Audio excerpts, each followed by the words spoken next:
So DJI just announced the new Mavic 4 Pro, and I had the wonderful opportunity to use it for a few months leading up to the launch. In this video, I'll share my experience working with it, as well as a few tips and techniques I've learned through the years to get cinematic looking footage.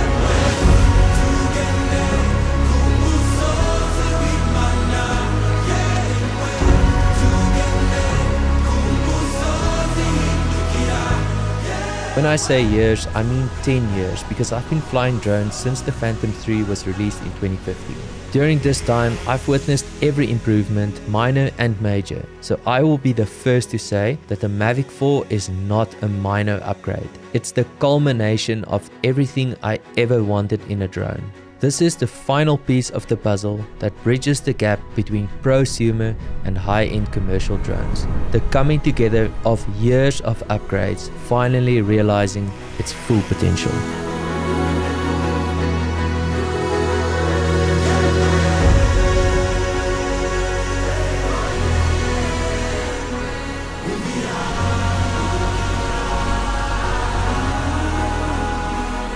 Right off the bat, the dynamic range has been drastically improved, with the 28mm almost reaching 16 stops, capturing in crispy 6K up to 60 frames per second. I saw it the moment I imported my footage. Shadows are beautifully preserved with pleasant roll-off in the highlights. D-Log now works in all three lenses, with the 70mm coming in at 14 stops and the 168mm still able to capture around 13 stops. The new Infinity gimbal gives you a 360-degree rotation on the roll axis, opening up a new world of creative shots, plus the ability to shoot vertical.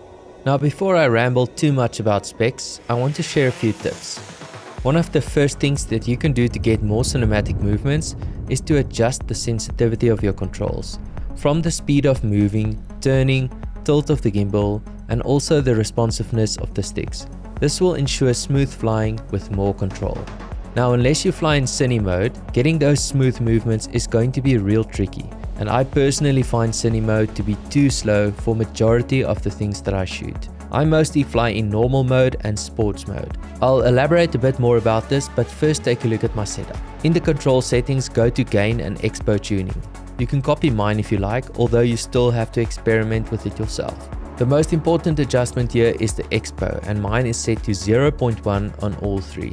What this does is it makes the sticks less responsive in the center, which means you have to push them out further to get more movement. Once you find your optimal speed and hold it, even if you make a subtle adjustment with a finger shake, it's not going to suddenly accelerate or deaccelerate. Pair this with a slower gimbal tilt and the rest is easy as pie. The remote also got an upgrade in the form of the RC Pro 2.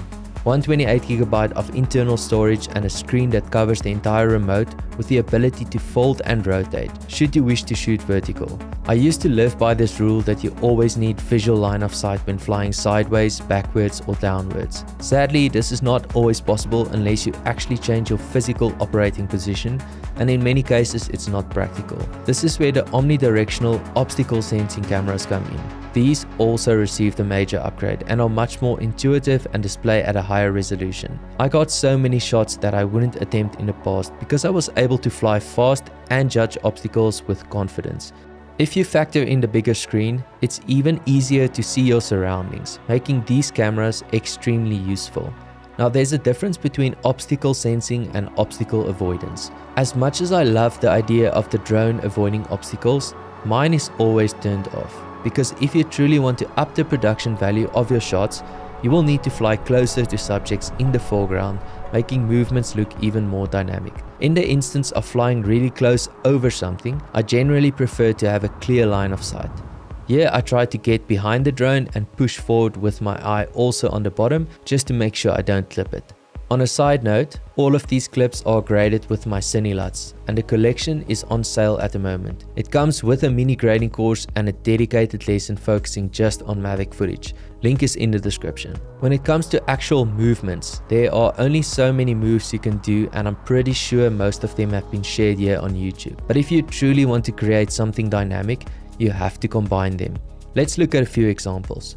Here I'm flying backwards. The drone is going up. I'm turning and slowly tilting up, revealing more of the scene.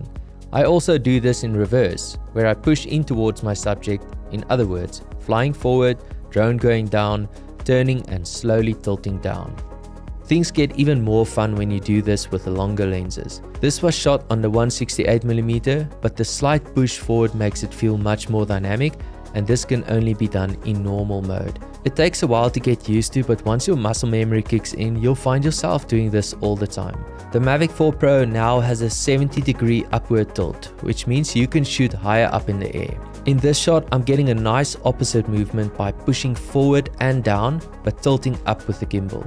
Shooting from the ground and looking up also has a way of making things look bigger. This is one of my favorite shots, where the drone flies backwards, down and tilts up to reveal the magnitude of the setting.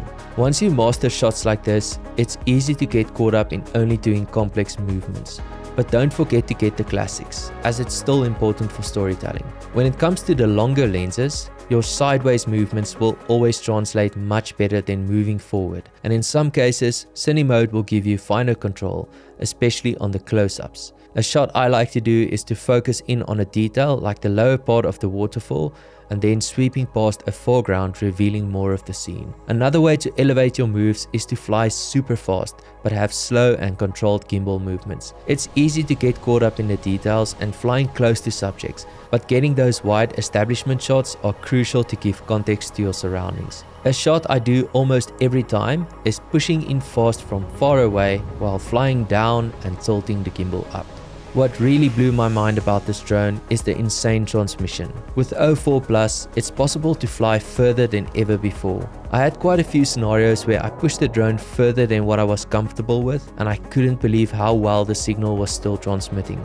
With 10-bit end-to-end transmission, you can still get a 1080p recording in high-risk scenarios with full grading potential should the worst case come true. Again, having internal memory on the remote is a big win. Now, lots more can be said about the Mavic 4, but I want to mention two upgrades that stood out. The drone is much faster to set up and now switches on when you open the right back leg.